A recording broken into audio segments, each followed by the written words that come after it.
ये हम लोग देखते हैं यहाँ पर, देखिए लाइंस एंड एंगल्स से रिलेटेड यहाँ पर जो है क्वेश्चन है, क्लियर है ना। और चलिए यहाँ पर जैसा कि क्वेश्चन आपका एक फिगर दे दिया जाएगा, इससे क्वेश्चन कैसे पूछा जाता है लाइंस एंड एंगल्स से। जैसे मान लीजिए एक फिगर दिया गया है, यहाँ पर है ये आपका P है, ये मान लीजिए O है, और ये मान लीजिए आपका जो है Q है, ये स्ट्रेट लाइन है ना। और ये जो है O पॉइंट से एक T गया है ना, और एक जो है R गया है इधर, और एक इधर जो है S है, इधर क्या है एक S है ना, इस तरह से है, क्लियर। तो जैसे देखिए यहाँ पर एक एंगल है QOT है, एक एंगल यहाँ पर है QOT है, और एक एंगल है SOT है, SOT, ये एक एंगल ये है, और एक एंगल है ROS है, एंगल क्या है ROS है, और एक एंगल है POR है। ये चीज़ फिगर दिया है ना, ये आपका फिगर दिया गया है, क्लियर। अब क्वेश्चन कैसे पूछ लेंगे, ऐसे दे देंगे इन द फिगर, है ना, इन द फिगर या इन द गिवन फिगर, है ना। अभी ये क्वेश्चन ही लिखा जा रहा है, in the given figure lines PQ कहाँ गया, P और Q, ये PQ लाइन है, lines PQ and RS, sorry यहाँ पर आपसे क्वेश्चन ये पूछ लेंगे, इन क्वेश्चन ये पूछ लेंगे इन द फिगर रे OS स्टैंड्स ऑन लाइन, रे OS stands on a line, on a line POQ। यहाँ पर क्या कहा गया, जो S है ना वो POQ पर क्या है, स्टैंड है, नहीं समझे। यहाँ कर रहे हैं रे O, है ना, यहाँ पर क्या कहा जा रहा है, रे OS, यानी कि जो OS रे है ये वाली देख रहे हैं ना, OS रे है, stands on a line POQ, ये POQ वाली लाइन पर क्या है, स्टैंड है ना।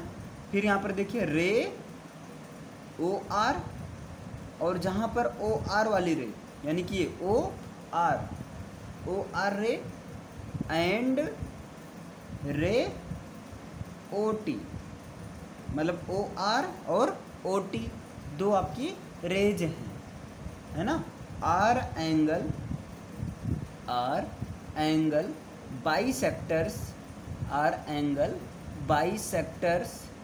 बाइसेक्टर्स ऑफ एंगल POS, ये जो हैं POS को, POS एंड एंगल SOQ, मतलब क्या हुआ देखिए यहाँ पर, और आगे आप कह दीजिए रेस्पेक्टिवली, यहाँ पर वो क्वेश्चन ऐसे दिया रहेगा रेस्पेक्टिवली, इसका मतलब ये हुआ कि जो OT है ना, जो OR है, OR वो POS को इंटरसेक्ट कर रहा है, तो मतलब ये एंगल इसके इक्वल होगा, है ना। और जो आपका OT है, ये वाली OT, ये OT जो है SOQ, मतलब SOQ पूरे को इंटरसेक्ट कर रहा है, तो ये वाला एंगल इसके इक्वल होगा, क्योंकि बाइसेक्टर का मतलब 2 इक्वल पार्ट में डिवाइड करता है। फिर यहाँ पर इन्होंने दिया है, क्या दिया है, इफ़ एंगल POS, ध्यान दीजिए इधर, इफ़ एंगल POS इन्होंने दे दिया, अगर एंगल POS का वैल्यू x है, POX is equal to x है, तो आपको बताना है, यानी कि फाइंड द एंगल ROT बताना है, ये चीज़ आपका बताना है ना। यानी कि इन्होंने पूरा देखिए POS इधर ये पूरा का वैल्यू कितना दे दिया, x, ये पूरा जो एंगल है ना इसका वैल्यू इन्होंने दिया है x है, तो बताना क्या आपको, ROT बताना है, ROT बताना है, यानी कि यहाँ से लेकर यहाँ तक बताना है ना, ROT बताना है। समझ में आया कि नहीं यहाँ पर, क्वेश्चन समझ में आया कहना क्या चाह रहा है? ये क्वेश्चन ऐसे दिया रहेगा। तो यहाँ पर देखिए सबसे पहले आप देख लीजिए, अगर सॉल्यूशन, आइए यहाँ पर सॉल्यूशन करते हैं, इसको कैसे सॉल्व किया जाएगा। तो ध्यान दीजिए सॉल्यूशन में अगर आप देखेंगे तो OS जो है ना, OS ये किस पर स्टैंड है? POQ पर स्टैंड। तो यहाँ पर लिखेंगे रे OS स्टैंड्स, रे OS stands on the line POQ। मतलब OS जो है रे वो POQ पर क्या है? स्टैंड है। इतना समझ पाए भाई? सिंपल सा फिगर में आप देख रहे OS जो है POQ पर ही तो खड़ी है, एक लाइन बनी है। ये चीज़ आपका गिवन है। जब ये चीज़ स्टैंड है ना, तो ये बताइए स्टैंड का मतलब ऐसे ये जो पूरा दो इक्वल पार्ट में, यानी कि 180 डिग्री को ये 2 इक्वल पार्ट में डिवाइड कर दे रहा है। क्लियर है ना? 180 डिग्री को ये 2 इक्वल पार्ट में डिवाइड कर दे रहा है। इसका मतलब angle POS plus angle SOQ, ये कहाँ से आया? देखिए POS इधर का पूरा और इधर SOQ इधर का पूरा, है ना? ये 2 इक्वल पार्ट में डिवाइड हुए और इन दोनों का टोटल कितना है भाई? अरे इक्वल पार्ट में हो या ना हो, लेकिन एक लीनियर लाइन पर जो भी एंगल होते हैं कितने डिग्री के होते हैं? 180 डिग्री के होते हैं। तो ये जो POS है इसी POQ पर ही तो बना है, और इसी तरह SOQ ये भी तो आपका POQ पर ही तो बना है। तो दोनों का टोटल कितना होगा बताइए? दोनों का टोटल 180 डिग्री के इक्वल होगा कि नहीं होगा? इतना। और यहाँ पर दिया गया है POS का वैल्यू दिया गया है, x दिया गया है, तो इसे पुट कर दो, है ना? क्योंकि ये भाई ये चीज़ क्वेश्चन में ही दिया गया है। तो यहाँ पर लिखेंगे x plus angle SOQ is equal to 180 degree, है ना? तो angle SOQ is equal to, ये x उधर जाएगा तो माइनस में हो जाएगा, मतलब ये हो जाएगा 180 डिग्री और माइनस x हो जाएगा। इतना समझ में आया? तो SOQ का मान आया पूरा समझ में यहाँ तक। अब देखिए, अब यहाँ पर जो है अब कंडीशन क्या हो रही है? कंडीशन ये हो रही है कि रे जो है OR वाली जो रे है, OR वाली जो है ये POS को बाइसेक्ट करता है, यानी कि रे OR बाइसेक्ट्स एंगल POS। मतलब OR जो है, ये जो लाइन आप रे देख रहे हैं, ये POS को 2 इक्वल पार्ट में क्या कर दे रही है? डिवाइड कर दे रही है ना? POS को 2 इक्वल पार्ट में डिवाइड कर दे रही, और जब POS को 2 इक्वल पार्ट में बाइसेक्ट करती है, बाइसेक्ट का मतलब उसके बीच से जाती है, तो इसका मतलब क्या हो जाएगा? जो एंगल ROS होगा, यानी कि एंगल ROS जो होगा, ये बताइए ये पूरे POS का हाफ ही तो होगा। नहीं समझ भाई? POS को ये बाइसेक्ट करती है, तो ये ROS एंगल ROS हाफ होगा टोटल का, POS का एंगल POS का हाफ ही तो होगा। यहाँ तक समझ में आया?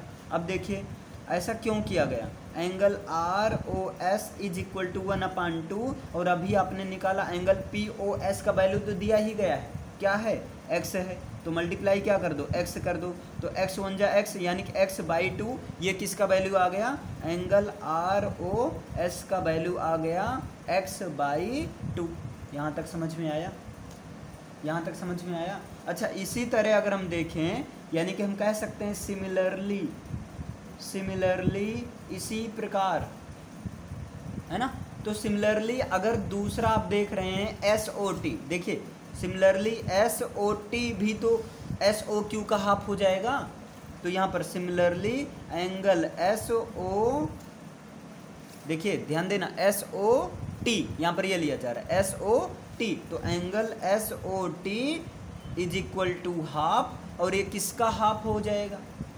अब बताइए, SOT जो है SOQ का हाफ होगा, क्योंकि OT बाइसेक्टर लाइन है ना? तो हाफ और एंगल SOQ का हो जाएगा। अब SOQ का वैल्यू अभी आपने निकाला है 180 डिग्री माइनस x निकाला है, तो यहाँ पर रख दो angle SOT is equal to half, और इनटू SOQ का मान आया है कितना? आया है 180 डिग्री माइनस एक्स ये चीज़ आया है, तो इसका मान SOQ का मान है। इतना समझ में आया? यहाँ तक कोई दिक्कत? अब देखिए यहाँ पर, अब जब आप इसको ब्रेक करोगे, है ना, जब आप इसको ब्रेक करोगे तो क्या लिखा जा सकता है? Angle SOT is equal to, अलग अलग मल्टीप्लाई कर दो तो क्या हो जाएगा आपका? यहाँ पर देखिए हो क्या जाएगा, 180 डिग्री अपान 2 हो जाएगा और माइनस x अपान 2 हो जाएगा। तो 2 1 जा 2 और 2 9 जा 18, यानी कि angle SOT is equal to आ गया 90 degree minus x by 2, 90 degree minus x by t, ये एंगल SOT का मान आ गया। समझ में आया यहाँ तक? अब बताइए, जब इसका वैल्यू आ गया तो देखिए, अब यहाँ पर हमें फाइंड आउट क्या करना है? हम लोग को फाइंड आउट करना है एंगल ROT फाइंड आउट करना है। क्या फाइंड आउट करना? फिगर से देख सकते हैं, ROT, यानी कि ये पूरा फाइंड आउट करना है, ROT फाइंड आउट करना है। अब बताइए ROT को आप क्या लिख सकते हैं? बोलो। ROT को लिखा जा सकता है, देखिए ROT को लिखा जा सकता है ROS और प्लस SOT, है ना। तो angle ROT is equal to क्या हो जाएगा? एंगल, है ना, ROT यानी कि एंगल ROS। तो लिखिए यहाँ पर, क्या लिखिए? एंगल ROS प्लस, और क्या लिखा जा सकता है दूसरा? SOT। तो यहाँ क्या लिख दीजिए? प्लस एंगल SOT, ये चीज़ हो गया, है ना। इतना समझ में आया? अब देखिए angle ROT is equal to angle ROS का मान अभी आपने निकाला है।